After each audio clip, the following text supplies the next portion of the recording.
Eh, selesai jam 2.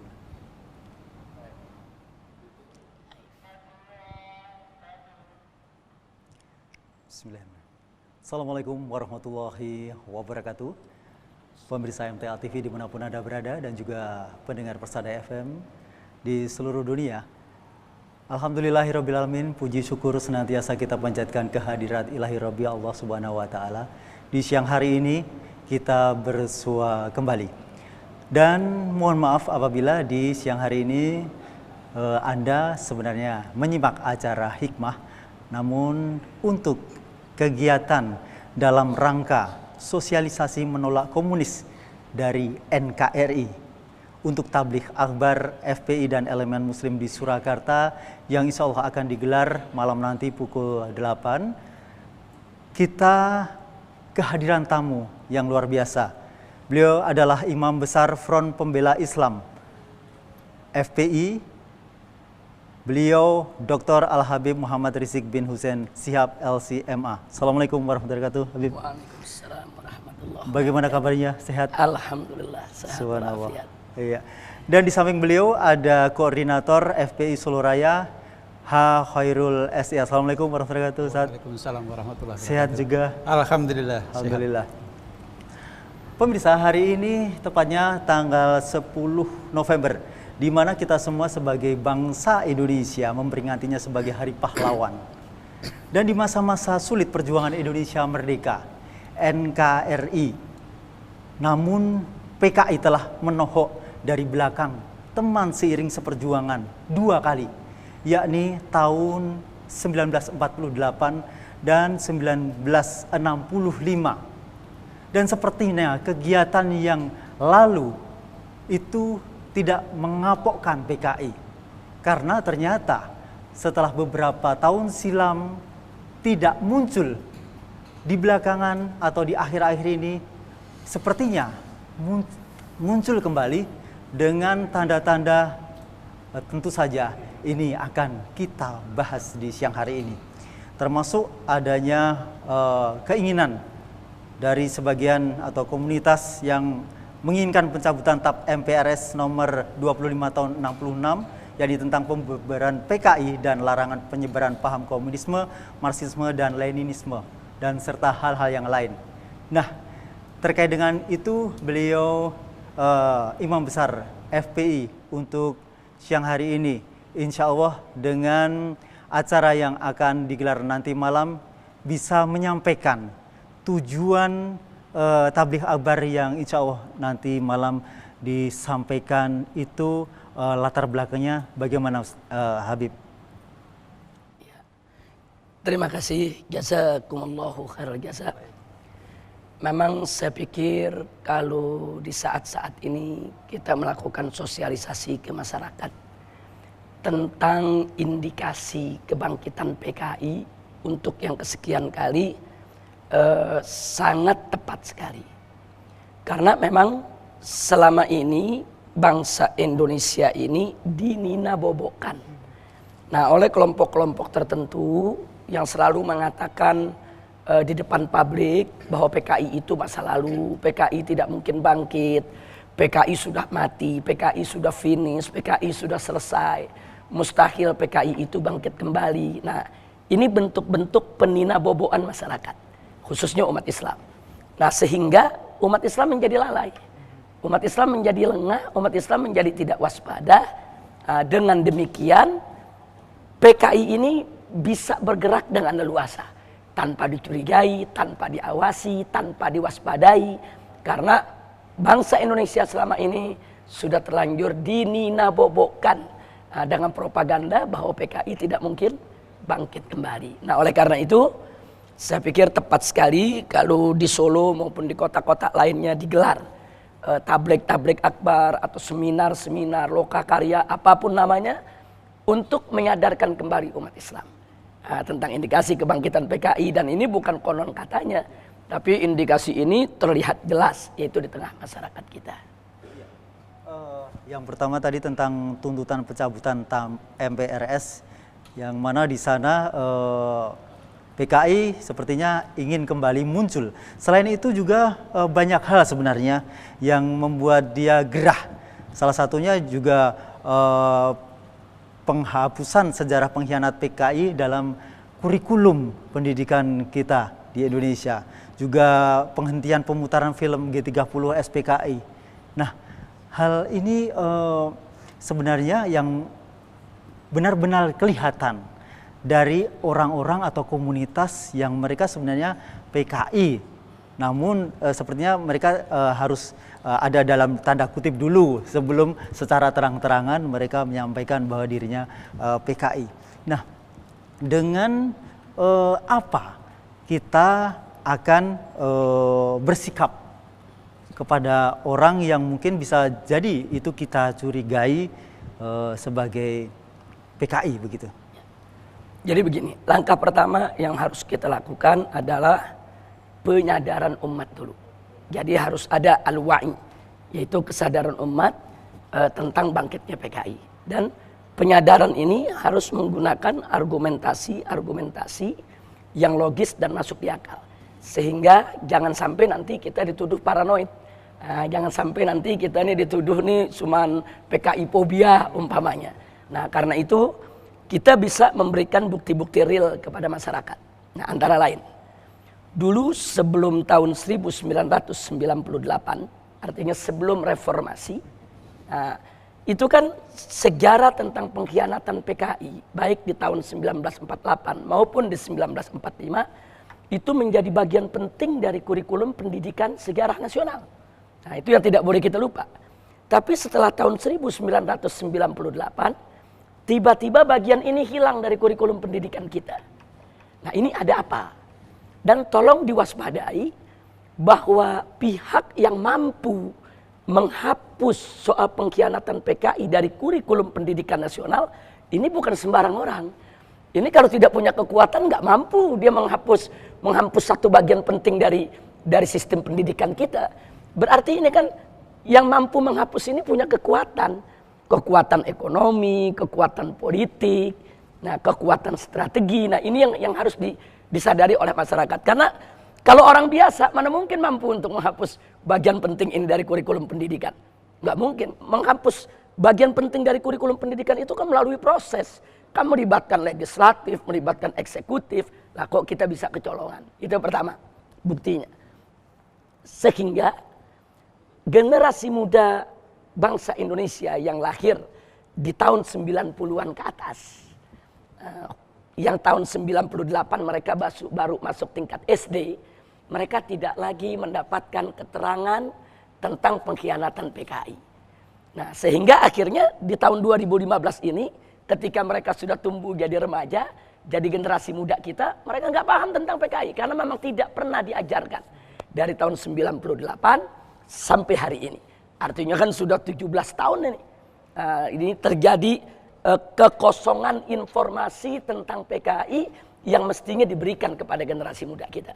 Nah, ditambah lagi yang kedua, sebelum tahun 98 itu setiap tanggal 30 September itu semua TV diwajibkan untuk memutar film dokumenter tentang pengkhianatan G30 SPKI.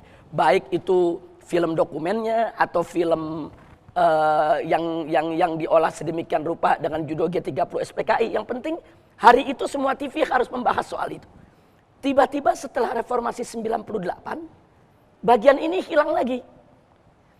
Jangankan televisi nasional swasta, TVRI saja sebagai televisi negara nggak berani lagi untuk memutar film dokumen tentang G30 SPKI. Ada apa? Nah, ini kan berarti ada kekuatan lagi nih yang mampu memberikan tekanan kepada televisi nasional sedemikian rupa sampai mereka takut untuk menyiarkan film dokumenter semacam itu. Tentu yang mampu memberikan tekanan seperti itu pasti punya kekuatan politik, kekuatan ekonomi. Jadi ini bukan sembarangan kekuatan. Nah, ini yang masyarakat Indonesia harus sadari. Ini nggak main-main ini. Jangan kita dinabobokkan PKI sudah selesai, PKI sudah finish. Nggak begitu. Ini ada tangan-tangan kuat yang bermain di belakang semua ini. Nah, termasuk juga satu yang paling berbahaya. Sebelum tahun 1998, setiap warga negara Indonesia yang ingin menjadi pejabat publik itu harus mengikuti litsus, penelitian khusus. Itu kan diselidiki asal usulnya, apakah dia punya hubungan kekerabatan atau persahabatan atau pertemanan atau hubungan ideologi. Di screening dia punya pemahamannya, ideologinya, apakah ada unsur-unsur komunisme atau leninisme atau marxisme. Nah, kalau setelah litsus teridentifikasi, nah, ada paham-paham ideologi PKI yang dibawa, batal itu dilantik. Bahkan bukan hanya sampai di tingkat pejabat publik, di tingkat para pelajar pun kalau mau kuliah mesti urus surat dulu ke polisi, surat bebas G30 SPKI. Artinya negara kontrolnya sangat kuat ketika itu. Sehingga nggak sembarangan. Tapi setelah tahun 98, litsus dihapuskan. Nggak ada lagi itu litsus. Sehingga siapapun termasuk orang-orang yang mengusung ideologi PKI, dengan bebas mereka bisa melenggang jadi anggota DPR. Dengan bebas mereka bisa masuk ke kementerian kita saat ini. Nah, ini kan jadi satu persoalan serius. Bahkan ada satu kader daripada PKI, yaitu yang ikut salah satu partai, kemudian masuk menjadi anggota DPR RI, bahkan memimpin salah satu komisi, setelah di sana menulis buku dengan judul Aku Bangga Menjadi Anak PKI. Artinya mereka udah berani sekarang menunjukkan dirinya. Dan bukan buku itu saja, dia karang lagi buku yang kedua dengan judul Anak PKI Masuk Parlemen. Nah, sepertinya mereka ini ingin meledek umat Islam. Karena kalian memusuhi PKI, kami sekarang udah ada di parlemen, kalian mau apa? Nah, ini jadi persoalan serius. Makanya tadi saya katakan, untuk saat ini mereka sudah terang-terangan. Mereka bukan sembunyi-sembunyi lagi. Dan mereka sudah, ya terus terang, kalau boleh kita katakan, dalam beberapa hal mereka sudah berhasil. Mereka sudah berhasil menghapuskan litsus. Mereka sudah berhasil menghapuskan pengkhianatan PKI dari bagian kurikulum. Mereka sudah berhasil menghapuskan film tentang pengkhianatan PKI dari media nasional. Mereka berhasil. Jadi bukan lagi ini baru wacana, bukan. Tapi memang real ini sudah terjadi. Nah, walaupun tuntutan mereka untuk pembatalan TAP MPRS nomor 25 tahun 1966 sampai saat ini belum berhasil. Akan tetapi langkah real mereka sudah lakukan. Nah, mereka terus berusaha untuk menggedor semua lembaga-lembaga tinggi negara bagaimana caranya untuk menghapuskan TAP MPRS tersebut. Hampir-hampir mereka berhasil ketika di zaman Gus Dur menjadi presiden, Gus Dur memberikan green light. Tapi tentu untuk mencabut suatu TAP kan gak cukup hanya dengan keputusan seorang presiden. Ketika itu Gus Dur tidak mendapat dukungan dari DPR MPR. Dan sampai saat ini TAP MPRS ini masih bertahan. Tapi sampai kapan? Kalau andai kata PKI ini dibiarkan, besok mereka menguasai DPR MPR, dengan mudah mereka cabut. Karena TAP MPR kan dicabut oleh keputusan MPR juga, oleh ketetapan MPR juga. Kalau mereka besok bisa menguasai MPR, tentu TAP MPRS tersebut terancam untuk dicabut juga. Jadi intinya kesimpulan yang ingin saya sampaikan adalah bahwa indikasi kebangkitan PKI ini bukan kita paranoid, tidak. Bukan PKI fobia, enggak, bukan. Tapi ada indikasi-indikasi yang bisa dipertanggungjawabkan. Ditambah lagi banyak film-film sekarang, film bioskop ini, film layar lebar. Itu yang menceritakan tentang kisah-kisah yang bisa menarik simpatik masyarakat kepada PKI. Sehingga PKI sekarang diposisikan sebagai korban, yang terzalimi, yang teraniaya. Dan banyak anak muda kita yang termakan itu. Nah, mereka main di film-film layar lebar. Mereka main di seni dan budaya. Atas nama hak asasi manusia, atas nama kebebasan, atas nama penegakan hukum. Nah, mereka mencoba memposisikan seolah-olah PKI ini hanya korban daripada kezaliman negara. Nah, itu sangat berbahaya sekali. Dan juga mungkin kalau media lain boleh beda. Namun insya Allah MTA TV untuk tahun ini kalau tidak salah 1 atau 2 Oktober yang lalu kita memutar pengkhianatan. Alhamdulillah. Bagus, jazakumullahu khairan jasa. Itu yang kita harapkan, ada peran serta media-media Islam ini untuk bisa ikut mensosialisasikan. Jazakallahu khair. Ya, kemudian sebenarnya PKI sudah ada sejak tahun 48 dan Indonesia merdeka tahun 45. Di sana ada Pancasila sebagai dasar negara, yang mana sila pertama adalah ketuhanan yang Maha Esa. Kalaupun sebenarnya PKI itu tidak memberontak, itu pun adanya PKI di Indonesia sudah salah, karena itu melanggar sila yang pertama. Namun bagaimana masih tetap saja ada waktu itu. Jadi begini, sebetulnya kan asal muasal PKI ini ada dari tahun 1914. Jadi ketika itu ada 85 tokoh komunis Belanda yang datang ke Indonesia dipimpin oleh Henk Sneevliet mendirikan asosiasi perburuhan dengan nama Indische Socialistische Democratische Vereniging. Kurang lebih bahasa Indonesianya Serikat Buruh Sosialis Demokratik. Tapi dipimpin oleh Belanda. Nah, tujuan mereka ini bukan untuk kemerdekaan Indonesia, bukan. Tapi untuk menggoyang pemerintahan kapitalis Belanda supaya diganti dengan pemerintahan komunis Belanda. Mereka didukung oleh Uni Soviet. Nah, mereka dirikan itu di Indonesia. Kenapa harus di Indonesia? Sebab Indonesia kan ketika itu menjadi bagian pemerintah Hindia Belanda. Dan pendaringannya Belanda tuh di Indonesia. Kekayaan Indonesia kan mereka ambil, rempah-rempah Indonesia mereka ambil. Sehingga mereka lihat kalau ingin menggoyang stabilitas politik pemerintah Hindia Belanda, mereka harus menggoyang stabilitas politik di Indonesia. Itulah sebabnya ISDV, disingkat ISDV, itu mereka dirikan. Nah, tahun 1917 mereka melakukan kerusuhan. Mereka membakar pabrik, membakar perkebunan dengan menghasut, memprovokasi para buruh dan tani yang menjadi anggota mereka. Jadi mereka menjebak nih para buruh dan tani kalau mau dapat perlindungan hukum, mau dijamin keamanannya dari gangguan Belanda untuk ikut ISDV. Nah, petani kita ikut. Nah, tapi ternyata mereka dimanfaatkan untuk bikin kerusuhan. Bikin kerusuhan bukan untuk kemerdekaan RI, tapi untuk menggoyang stabilitas daripada pemerintah kapitalis Hindia Belanda. Akhirnya itu digagalkan. Nah, kemudian tahun 1920 mulailah orang Indonesia memimpin ISDV. Jadi ketika itu ISDV tidak dibubarkan oleh Belanda, tapi tokoh-tokoh komunis Belanda tadi ditangkap dan dikembalikan ke Belanda. Nah, di tahun 20 ada yang namanya Semaun dari Surabaya, Darsono dari Solo, itu kan memimpin ISDV. Nah, di tahun 1920 namanya dirubah menjadi PKH. Perserikatan Komunisme di Hindia Belanda. Namanya PKH, yang pimpin Semaun dari Surabaya dan Darsono dari Solo. Di tahun 1924 itu ada instruksi dari konferensi komunisme internasional di Moskow, di mana seluruh serikat buruh yang berafiliasi ke Soviet ketika itu untuk mendirikan partai politik. Makanya di tahun 1924 lewat konferensi di Semarang, PKH berubah nama menjadi PKI, ya, Partai Komunis Indonesia. Partai Komunis Indonesia yang dipimpin oleh Musso dan Alimin. Nah, kemudian itu tahun 2024. Di tahun 27-nya mereka melakukan kerusuhan lagi. Hari itu kerusuhannya sangat besar. Nah, tapi yang jadi persoalan adalah begitu ditangani oleh pemerintah Hindia Belanda, Musso dan Alimin ditangkap, tapi diasingkan ke Moskow. Di Moskow mereka dapat rumah, dapat gaji, dapat uang, dapat mobil. Nah, mereka mendapat pelayanan dan fasilitas. Sementara petani dan buruh yang mereka manfaatkan ditangkap oleh Belanda, disiksa, dipenjara, dibunuh, bahkan mayatnya banyak digantung di jalan-jalan. Artinya sudah tabiat PKI, mereka memanfaatkan orang-orang kecil, buruh, tani, orang miskin, dipermainkan dan dikorbankan untuk kepentingan politik mereka. Nah, akhirnya tahun 27 itu mereka dibubarkan oleh Belanda. Nah, begitu kita merdeka tanggal 17 Agustus tahun 1945,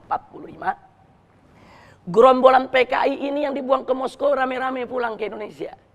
Nah, mereka minta kepada Bung Karno untuk mendapat bagian dalam kekuasaan. Tentu para founding father negara Republik Indonesia ini tidak melakukan politik dagang sapi dengan mereka. Nah, karena mereka ditolak, akhirnya mereka melakukan teror. Ini yang saya mau catat. Tolong dicatat, sepanjang bulan Agustus sampai Oktober, itu PKI melakukan teror di mana-mana. Melakukan teror di Tegal, melakukan teror di Cirebon, melakukan teror di Banten. Bahkan Bupati Tangerang itu yang bernama Agus Patmanegara mereka tangkap dan mereka usir, kekuasaannya mereka ambil. Nah, kenapa mereka melakukan teror sedemikian rupa? Mereka ingin menekan pemerintah yang baru merdeka, kan masih lemah ini. Mereka ingin manfaatkan kelemahan pemerintah Indonesia yang masih baru merdeka agar mereka dimasukkan dalam sistem pemerintahan. Nah, sampai-sampai setelah mereka tetap tidak digubris keinginan mereka, berapa banyak yang mereka bunuh? Mereka rebut residen Pekalongan. Dari mulai Brebes, Tegal, Pekalongan, Batang mereka kuasai. lurah mereka bunuh, camat mereka bunuh, kiai mereka bunuh. Pondok-pondok pesantren kaum muslimin mereka bakar. Nah, akhirnya mereka diajak berunding oleh Bung Karno dan dimasukkan dalam pemerintahan. Ketika itu kita ingat presidennya Bung Karno, wakil presidennya Bung Hatta, sementara Perdana Menterinya Amir Syarifuddin, tokoh PKI. Ini sebagai bentuk negosiasi supaya mereka tidak melakukan teror. Dan betul, semenjak Amir Syarifuddin diangkat menjadi Perdana Menteri, pencurikan lurah camat nggak ada lagi, pembunuhan nggak ada lagi. Kenapa? Ya mereka yang lakukan selama ini. Jadi yang ingin saya garis bawahi di sini, betul yang tadi Mas Agus katakan, Mas Rudi katakan, bahwa mereka tidak punya andil dalam kemerdekaan Republik Indonesia.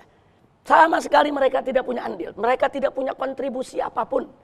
Sama sekali mereka tidak punya kontribusi. Nah, bahkan mereka ini mendirikan kekuatan partainya di atas gerakan terorisme. Jadi kalau kita sekarang sering bicara teroris, nah ini teroris yang sebenarnya, teroris yang sejati. Mereka bangun kaki-kaki mereka dengan gerakan terorisme. Selama 1 tahun 1947, Amir Syarifuddin tokoh PKI menjadi Perdana Menteri, itu semua kader PKI dimasukkan ke pegawai negeri sipil, dimasukkan ke militer, dimasukkan ke polisi, diangkat menjadi komandan-komandan batalion di mana-mana tempat tahun 47. Nah, sampai Januari tahun 1948 ketika terjadi perjanjian Renville, itu kan Amir Syarifuddin yang maju mewakili Indonesia. Waktu berunding dengan Belanda, ternyata hasilnya merugikan Indonesia, menguntungkan Belanda. Akhirnya para tokoh-tokoh dari NU, dari Muhammadiyah, tokoh-tokoh dari Syarikat Islam rame-rame datang ke Bung Karno melakukan protes, dipimpin oleh Bung Hatta protes tersebut. Akhirnya bulan itu juga hanya dalam waktu 1 minggu setelah Renville, Amir Syarifuddin dicopot dari jabatan Perdana Menteri. Akhirnya diangkatlah Bung Hatta sebagai Perdana Menteri. Disitulah kesempatan Bung Hatta melakukan politik RERA. RERA itu re-nya reorganisasi, ra-nya rasionalisasi. Seluruh kader PKI yang menjadi PNS dan masuk dalam militer, itu dicopot semua oleh Bung Hatta. Makanya PKI marah. Musuh pun turun lagi dari Moskow ke Indonesia. Terjadilah pemberontakan tahun 1948. Nah, jadi artinya di sini betul yang tadi Mas Rudi katakan, mereka tidak punya kontribusi apapun dalam kemerdekaan Indonesia dan mereka tidak ikut merumuskan dasar negara Republik Indonesia yang berdasarkan ketuhanan yang Maha Esa. Dasar negara Republik Indonesia ketuhanan yang Maha Esa itu adalah merupakan dasar yang disepakati oleh para founding father, oleh Kiai Haji Wahid Hashim Asy'ari, pimpinan NU ketika itu, Kiai Haji Abdul Qahar Muzakir, pimpinan Muhammadiyah ketika itu, Kiai Haji Agus Salim, pimpinan Syarikat Islam ketika itu. Mereka ini trio ulama, trio kiai yang berdebat melawan Bung Karno, melawan Bung Hatta, melawan Bung Yamin, supaya Indonesia tidak menjadi negara sekuler. Karena Bung Hatta, Bung Karno, Bung Yamin inginkan Indonesia menjadi negara sekuler. Nah, tapi dihadapi oleh trio kiai kita ini, berdebat sekian hari, sekian bulan, alhamdulillah Allah memberikan kemenangan para ulama kita. Sehingga Indonesia bukan negara sekuler, tapi Indonesia negara berdasarkan ketuhanan yang Maha Esa. Bahkan pada awalnya negara berdasarkan ketuhanan dengan kewajiban menjalankan syariat Islam bagi pemeluk-pemeluknya. Artinya Mas Rudi betul tadi, PKI mestinya nggak muncul lagi di kita punya negeri. Mestinya PKI itu pada tanggal 21 Oktober tahun 1945 ketika mendeklarasikan kembali PKI di Indonesia, mestinya dilarang oleh pemerintah. Tapi kita maklumi, pemerintah nggak bisa larang, baru merdeka.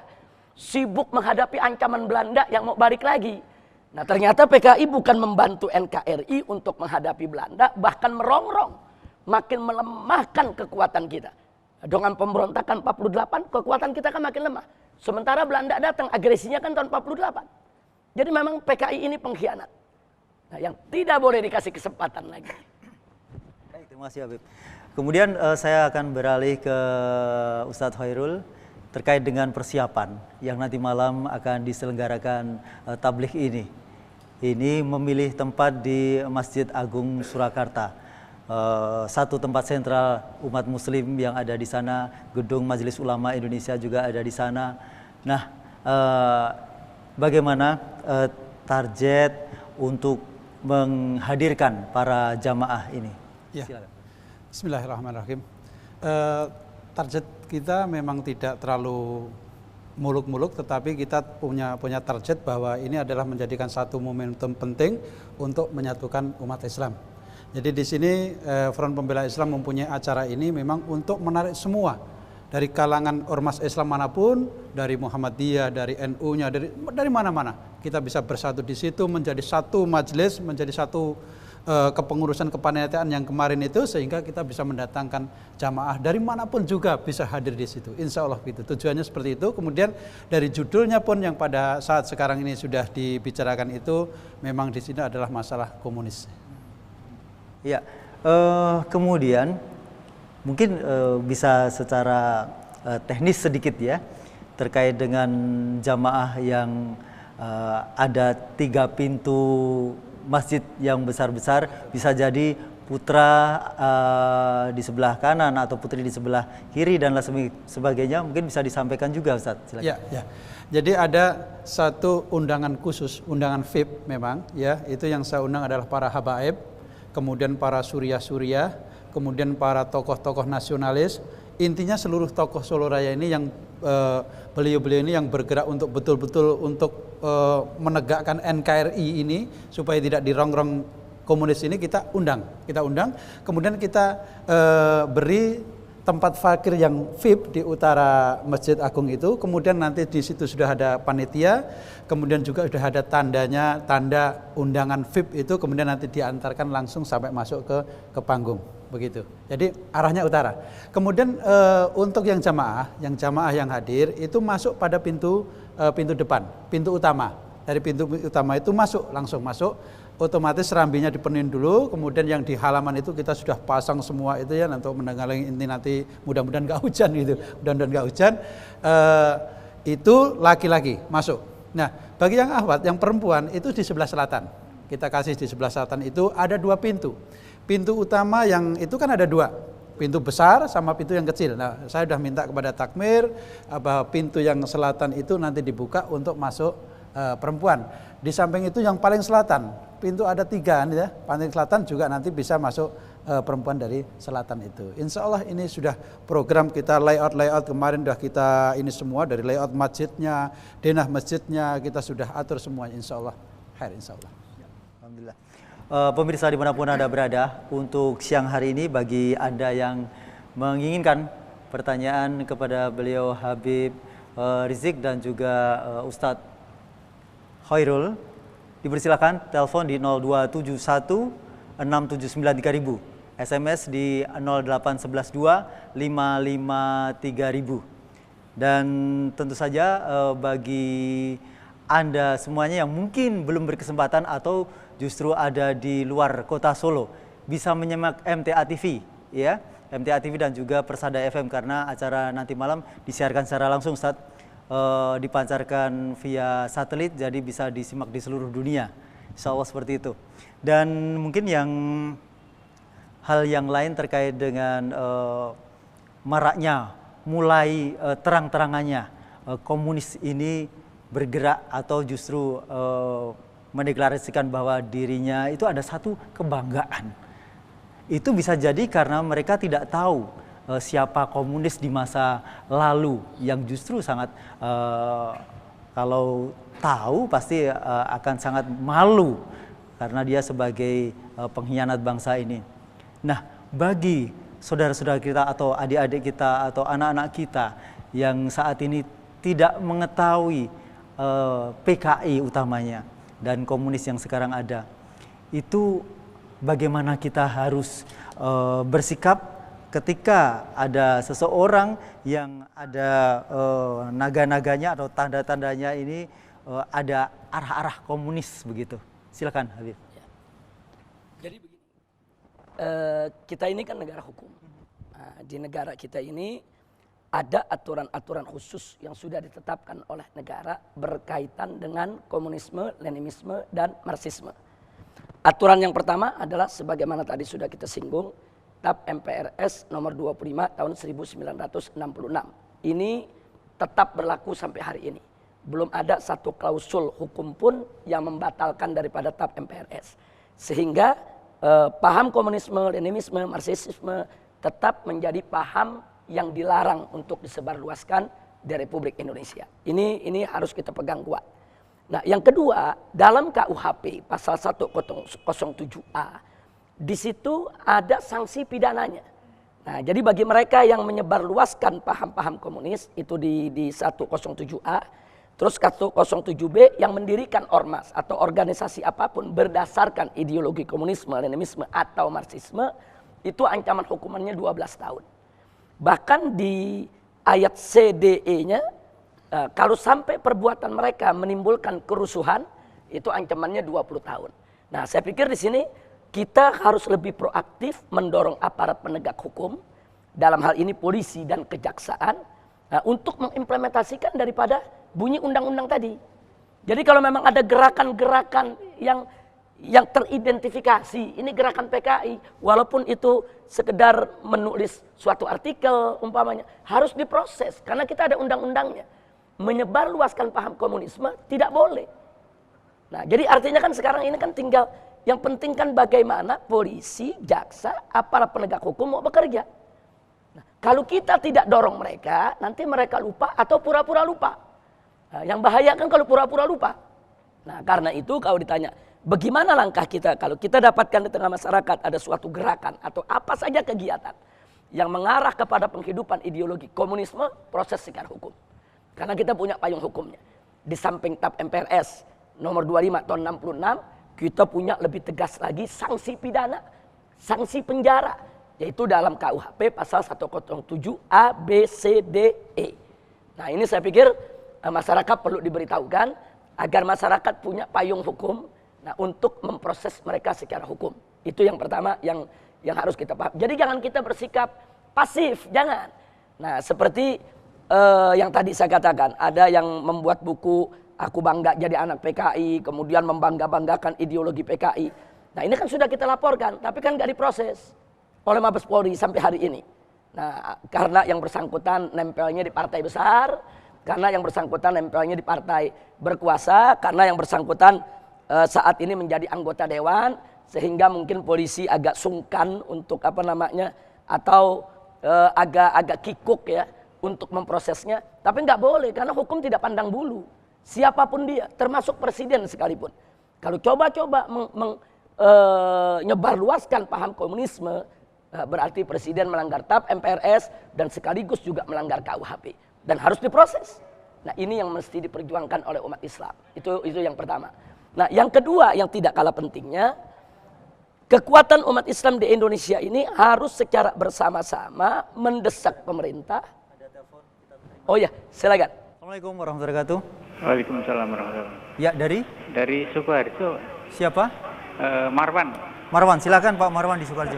Assalamualaikum Habib. Waalaikumsalam warahmatullahi wabarakatuh. Ini mau minta pencerahannya Habib.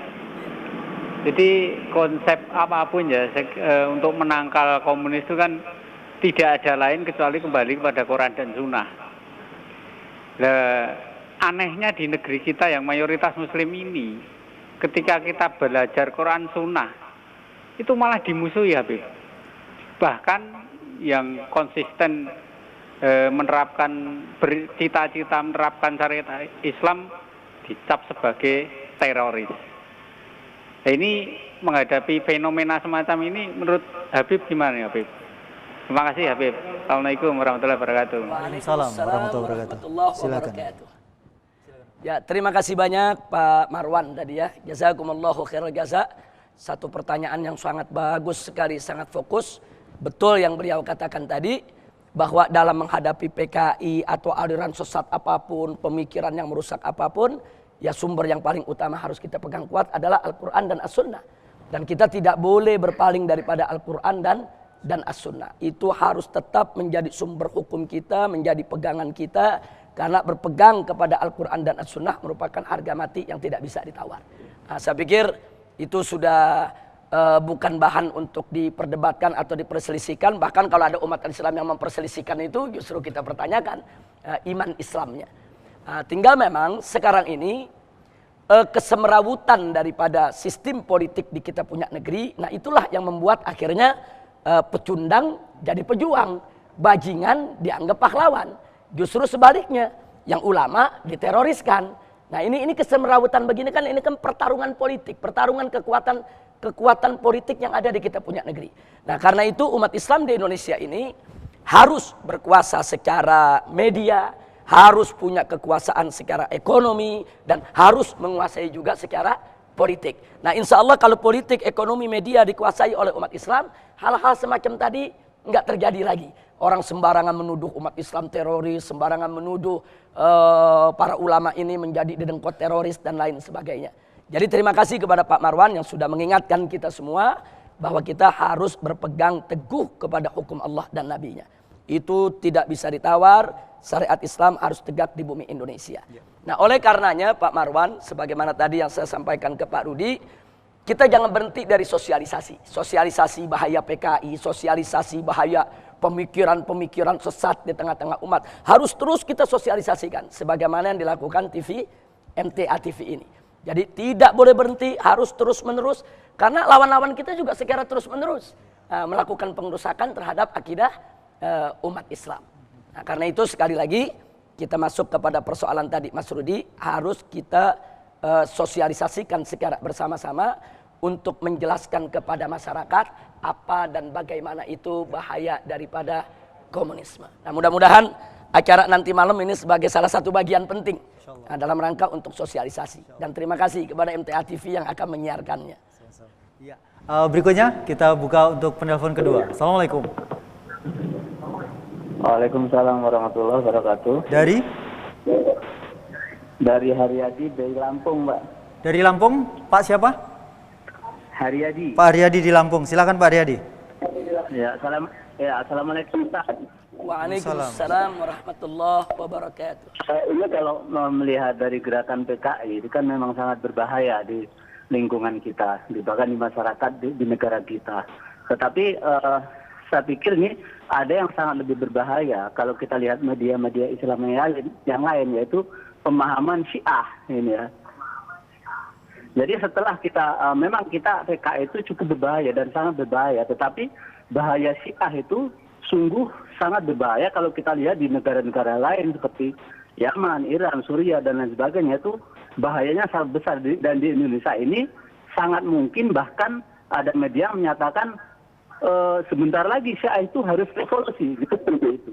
Jadi kami mohon kepada ustadz-ustadz ulama di Indonesia, ini kami mengharapkan setelah kita mempromosikan menolak komunis, kita juga mengharapkan untuk mempromosikan negara Syiah di Indonesia, karena sangat berbahaya dan mengerikan kalau kita lihat berita-berita di negara-negara lain. Saya kira itu saja. Jazakallah khairan, mudah-mudahan bisa mencerahkan dan memahamkan masyarakat kita di lingkungan kita. Assalamualaikum warahmatullahi wabarakatuh. Waalaikumsalam warahmatullahi wabarakatuh. Langsung. Pak Haryadi ya, dari Lampung, silakan. Terima kasih Pak Haryadi, Masya Allah, jazakumullahu khairal jaza. Saya sepakat dengan apa yang Pak Haryadi katakan, bahwa semua potensi-potensi yang bisa merusak persatuan dan kesatuan umat Islam di Republik Indonesia ini harus segera diatasi.